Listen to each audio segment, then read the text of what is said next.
अहिल्यानगर शहरातील श्रमिक नगर येथील श्रमिक बालाजी मंदिरामध्ये आज श्रमिक बालाजी देवस्थान, श्रमिक बालाजी अन्नदान समिती, श्रमिक बालाजी महिला भजनी मंडळ, श्रमिक हाऊसिंग सोसायटी, नगरसेवक मनोज दुल्लम तसेच अखंड श्रमिक नगर समुदायाच्या वतीने कैलासवासी नरसय्या काटाबत्तीन यांना श्रद्धांजली वाहण्यासाठी एका शोकसभेचे आयोजन करण्यात आले होते।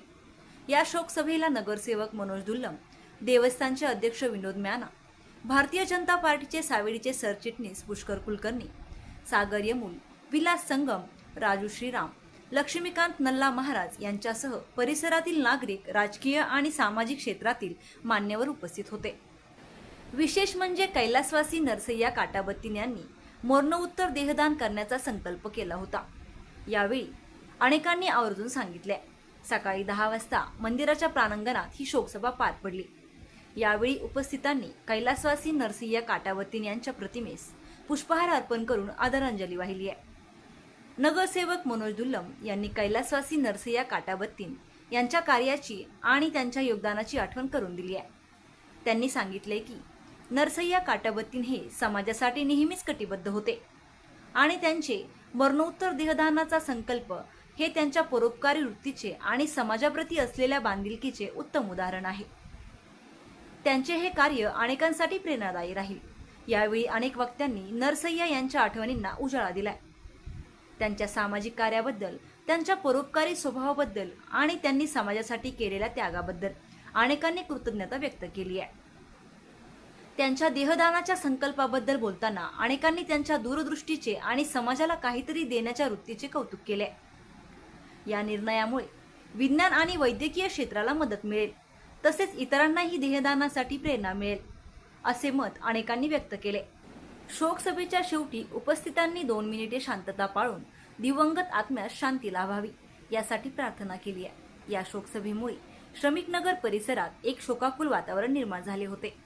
नरसय्या यांच्या निधनाने समाजाची कधीही भरून न येणारी हानी झाली आहे। नरसय्या यांच्या निधनाने समाजाची कधीही भरून न येणारी हानी झाली असल्याची भावना अनेकांनी व्यक्त केली आहे।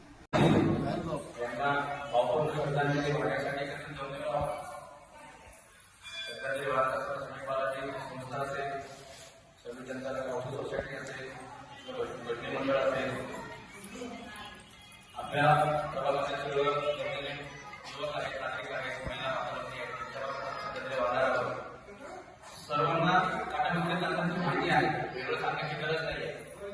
काटाबत्तीन दादा आपण पाहतोय वर्षभरात जे काही कार्यक्रम उपक्रम आपल्या कॉलनीमध्ये होत असतात, या सगळ्या कॉलनीत या सर्व उपक्रमांमध्ये ते स्वतःहून सहभागी होत होते। त्यांना सांगायची गरज नव्हती। त्यांचं आपल्या सोसायटीवर प्रेम होतं। आपले सोसायटीचे जे काही संस्थापक आहेत, त्यापैकी आपले मल्लेश्वर नियमोल आहेत, त्यांचे समर्थक होते।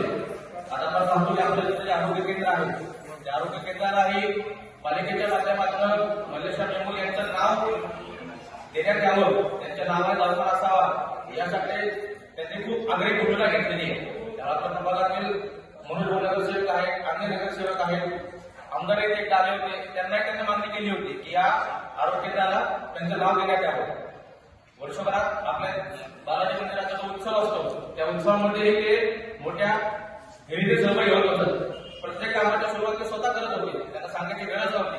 अशा दादा आपल्या क्लास दिलेले, त्यामुळं त्यांची एक मोठी कमतरता सगळं आपल्याला भासणार आहे। आता जर आपल्याला वाटत नसेल, पण येणारा जो उपक्रम असेल, उत्सव असेल, कार्यक्रम असेल, तेव्हा पण ती जाणवणार आहे अरे दादा असलं असतं तर हे काम त्यांनी स्वतःहून केलं असतं, स्वतःहून त्यांनी पूर्ण केलं असतं।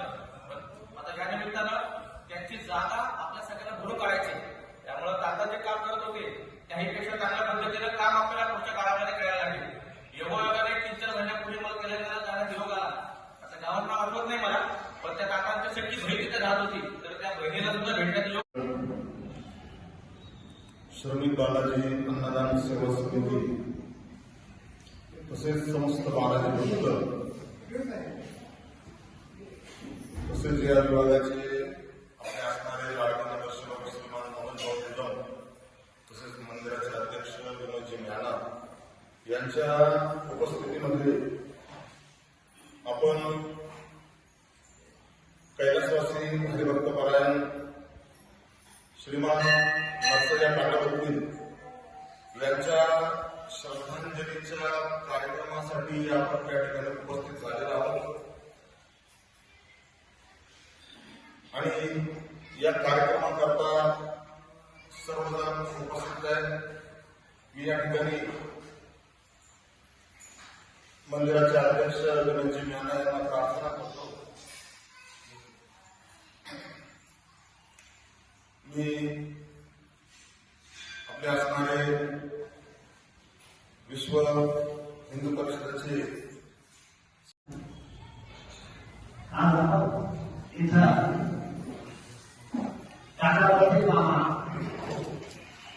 म्हणजे आम्ही त्यांना जे मावळे महाराज भीष्म या नावाने त्यांची उपमा होते. भीष्म या नावाने त्यांना संबोधले जाते.